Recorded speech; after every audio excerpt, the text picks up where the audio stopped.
Good morning बच्चों, कैसे हो आप लोग। उम्मीद करती हूँ बच्चों कि आप सभी अच्छे से होंगे। और हाँ, ऑनलाइन स्टडी के साथ साथ आपको अपनी पढ़ाई को भी कंटिन्यू करते रहना है बच्चों। जहाँ पे डाउट आता है जो भी सब्जेक्ट में, तो आप उस पर अपने कमेंट डालिए, ठीक है। उस पर कोई डाउट नहीं है बच्चों, हम उसी लिए बैठे हैं कि आपकी पूरी प्रॉब्लम को हम रिजॉल्व कर सकें बाय स्टडी के लिए। ओके बच्चों, तो अब हम जानते हैं बच्चों कि आज मैं आपको, जैसे आपने इस कहानी को सुना हुआ है लेकिन फिर भी एक बार रिपीट करते हैं। जैसा कि हम सभी जानते हैं, बहुत समय पहले की बात थी कि एक किसान था जिसके मतलब उनकी वाइफ को काफ़ी समय तक कोई औलाद नहीं होती है। तो एक छोटे से नेवले को घर लेके आते हैं। वो नेवले को ले आते हैं, उसको पालते हैं, पोसते, बड़ा करते हैं, मतलब उनके बच्चे के जैसा था। कुछ समय के बाद किसान के घर में भी एक बच्चा होता है और नेवले का जो रुझान होता है, जैसे एक अपने भाई के लिए प्यार होता है, ठीक वैसे ही था, ठीक है। लेकिन फिर क्या होता है, कुछ समय के बाद दोनों में बहुत प्यार रहता है और ये देख के किसान और उसकी वाइफ भी बहुत खुश रहते थे। लेकिन किसान की वाइफ को थोड़ा डर लगा रहता था कि चूंकि वो एक जानवर है, इस नाते से थोड़ा सा अपने बच्चे को उससे दूर रखना चाहती थी। लेकिन ये जब वो देखती थी कि नहीं वो केयर करता है, किसान उसको हर बात को समझा भी देता था, देखता भी था कि हाँ दोनों में आपसी बहुत प्यार है।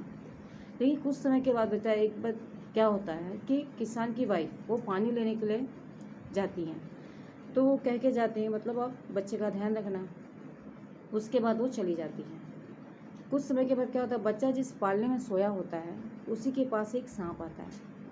अब जब सांप को नेवला देखता है तो वो उस पर टूट पड़ता है। दोनों में काफ़ी लंबा चौड़ा युद्ध होता है। युद्ध यानी कि खूब झगड़ा होता है एक दूसरे के साथ। और उस झगड़े में सांप को नेवला क्या करता है, मार देता है। मारने के बाद सांप तो मर गया, लेकिन लड़ाई झगड़े के जो आक्षेप थे, मतलब जो भी चीज़ें वहाँ घटी थी, जैसे उसका खून जो होता है, वो सारी चीज़ें वहाँ बिखरी पड़ी थी और बच्चा आराम से पालने में सोया हुआ था। जब किसान की वाइफ पानी लेके आई तो उसने दरवाजे से देखा कि दरवाजे पे खून है और उसने ये सोचा कि नेवले ने उसके बच्चे को मार दिया है। और उसी गुस्से में वो क्या करती है, जो पानी का भरा हुआ घड़ा होता है बच्चों, वो उठाकर उस नेवले पे ही मार देती है। नेवले पे जैसे पानी का घड़ा पड़ता है वो क्या होता है, वो मर जाता है। मरने के बाद वो अपने बच्चे के लिए बिलखती हुई अंदर कदम रखती है। तब अंदर देखती है कि उसके बच्चे के ठीक बगल में एक सांप की मौत हुई रहती है और उसका बच्चा आराम से पालने में खेल रहा होता है, मुस्कुरा रहा होता है। और तब क्या होता है बच्चों, हाँ, तब ये समझ में आता है उस किसान की वाइफ को कि उसने कितना गलत काम किया। उसे बहुत पछतावा होता है। जिस नेवले को उसने मार दिया था उसके पास वो आके फुट फुट कर रोती है। लेकिन क्या अब जो उसने कर दिया है वो दोबारा आ सकता है क्या, नेवला जिंदा हो सकता है? नहीं। लेकिन जो तुमने किया बिना सोचे समझे तुमने किया, और वो करने के बाद तुम अब पछताने का कोई मतलब होता है? तुमको तो जो करना था तुम कर गुजरी। तुम्हारे बच्चे की रक्षा में एक भाई का दायित्व निभाते हुए नेवला ने उस सांप को मार दिया था। वो कुछ कहता या आप उस चीज़ को जानती, आपने बिना कुछ जाने समझे क्या किया, डायरेक्ट पानी का भरा हुआ मटका उसके ऊपर दे मारा, जिससे वो क्या, वो नेवले की मौत हो जाती है। अब ये आप सोच रहे हो कि क्या मैम ये पुरानी कहानी क्यों सुना रही हैं। पुरानी कहानी बेटा इसलिए सुना रही हूँ कि आज जो हम लेसन पढ़ने वाले हैं वो लेसन का और इस कहानी में ज़्यादा फ़र्क नहीं है। बस यहाँ पर एक किसान की वाइफ को हमने देखा है कि उसने एक जानवर के प्रति क्या भाव रखे हैं। लेकिन आज के समय में, आज के दौर में इंसान का इंसान पे ही विश्वास नहीं है और उसी चीज़ को हम अपने आज के अध्याय में देखेंगे। हाँ बच्चों, आज का हमारा अध्याय है कक्षा 8 का अध्याय 7, क्या निराश हुआ जाए। अब क्या निराश हुआ जाए ये जानने से पहले हम थोड़ा सा इनके लेखक के बारे में जान लें। क्या निराश हुआ जाए बच्चों, ये है हजारी प्रसाद द्विवेदी जी।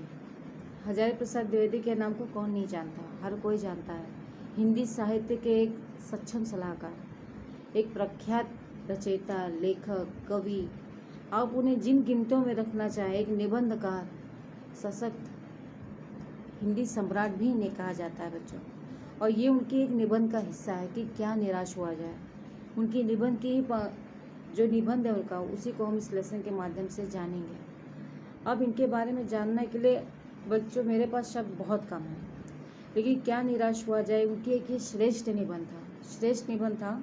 और इस पाठ के द्वारा लेखक देश में उपजी सामाजिक बुराइयों को या उनके साथ साथ जो अच्छाइयाँ हैं, मतलब बुराई तो बुराई बता ही रहे हैं वो, साथ में इस लेसन के माध्यम से, इस निबंध के माध्यम से वो हमें उसकी अच्छाइयों को भी बताते हैं और उसी को उजागर करने का प्रयत्न वो अपने इस निबंध के माध्यम से कर रहे हैं, जिसमें बच्चों इनका जन्म 19 अगस्त को 1907 में, यानी 19 अगस्त को 1907 में बलिया उत्तर प्रदेश में हुआ था बच्चों। और इनकी मृत्यु हुई है 19 मई को 1969, हाँ 69 में इनकी मृत्यु हुई थी बच्चों। तो ये थे हमारे हजारी प्रसाद द्विवेदी जी, जिनके निबंध को, यानी कि क्या निराश हुआ जाए, इनके निबंध को आज हम पढ़ेंगे। ठीक है बच्चों, तो अब हम जानते हैं। तो आप सभी बच्चे अपने बुक्स ले लीजिए। बुक्स लेकर हमें उसको जहाँ पे डाउट है, जैसे कि जहाँ पे आपको हार्ड वर्ड लगता है या जो भी डाउट है आपके, हम पेंसिल एक हाथ में लेके बैठेंगे। पेंसिल लेके बैठिए, हम लेसन को स्टार्ट करते हैं। मैं पैराग्राफ पढ़ते जाऊंगी और उसको आपको थोड़ा थोड़ा एक्सप्लेन करूँगी। ठीक है बेटा, तो सबने अपनी किताबें निकाल ली होंगी, उम्मीद करती हूँ सबने निकाल ली होगी।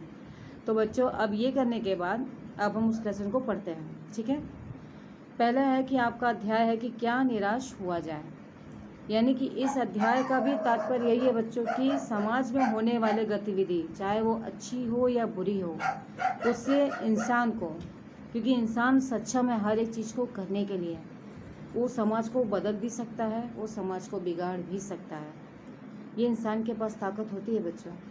तो अब उसके बदलते परिवेश को, यानी आज का जो हमारा दौर है, इसमें सामाजिक चीज़ें कैसे, अच्छाई तो विलुप्त हो ही रही है, अब बुराई ने अपना बहुत बड़ा रूप ले लिया है।